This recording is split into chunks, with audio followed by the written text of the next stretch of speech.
abstains. And Jim Netto, yes. 3-0, yes. And Mike Lean abstains.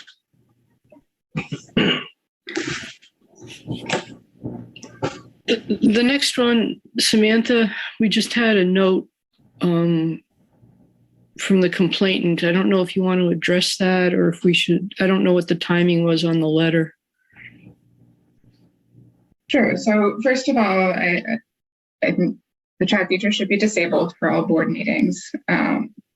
The complainant in the next matter has emailed the complaint office this morning stating that the time frame and the notice of response that was sent to him gave him 15 days from October 5th to submit a reply, which would be another 2 days from now.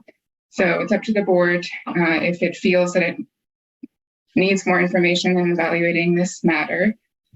It would be an option to table the case and receive that additional information from the complainant that he indicates he intends to submit. If the board feels it does not need additional information to consider this matter, it can take it up today. It's up to the board. I would tend to table it since we gave him an extra 2 days that he hasn't had. I don't know that we need the extra information, but I think he would feel misled if we didn't table it today. Now, I'm sorry, did the complainant just say that, or did the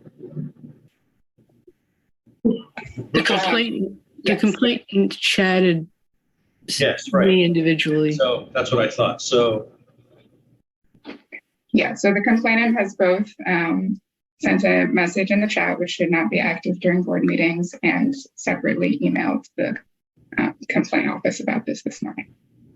do we have jurisdiction? The board, so this person is not licensed by the board. The board would not have authority to take any action against this person. The question for the board in this case is whether it sees sufficient evidence of unlicensed practice of land surveying to refer the matter to the Office of the Attorney General for either civil or criminal prosecution. Do we have an option to refer it to the Board of Licensure for engineering? Yes, that would be an option as well. I mean, that is the board that licenses this person. So that board would have the authority to obviously take action against that license if it saw evidence that warranted that. This is the engineering board would not necessarily be able to determine whether this is the board that would be most appropriate to make the determination of whether a licensed practice of land surveying is occurring.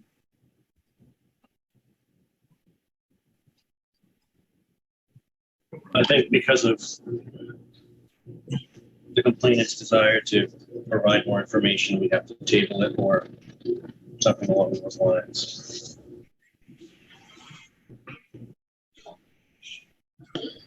Although I don't know that that's necessary either with my opinion.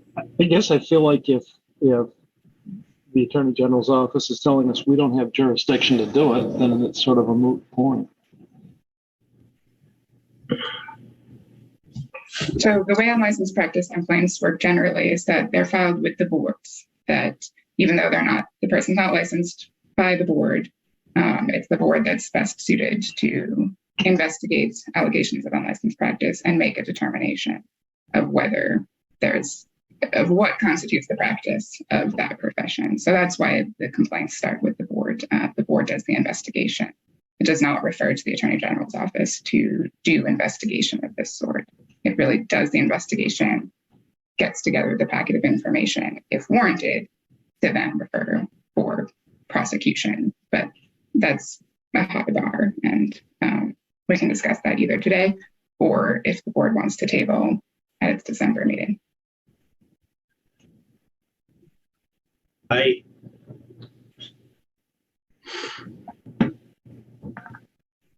So at least to address the complainant in some fashion. After reviewing the information that we have been provided so far, I don't see that the engineer has exceeded his or her authority as far as what's granted, as far as the recording statutes are concerned, in terms of those types of documents. I would personally have liked to see attribution on the plan to, some sort of citation to where the property lines were taken from,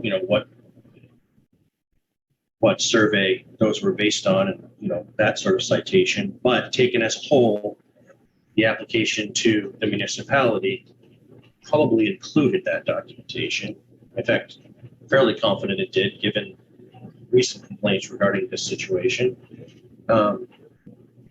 So they at least acknowledged it. So I just think that the complainant should be aware of that. The signature of that type of document, condominium plat or site plan, by an engineer or architect is allowed by the recording statute. So I think that should be something that they're aware of.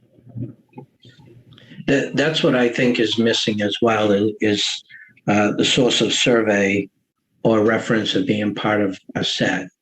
I don't necessarily feel that a surveyor stamp on this particular plan, being that it's all engineering, is needed. The only thing that's on this is that survey related should have a reference of where that came from. I think that's what I see as well. I don't think we can I don't know that we can dismiss it, granted their desire to submit more information. So we're kind of sliding into a discussion of the case without deciding whether we should wait for more information and discuss it after that information comes in. Well, I just want them to know that be informed before they decide whether or not they want to submit more information.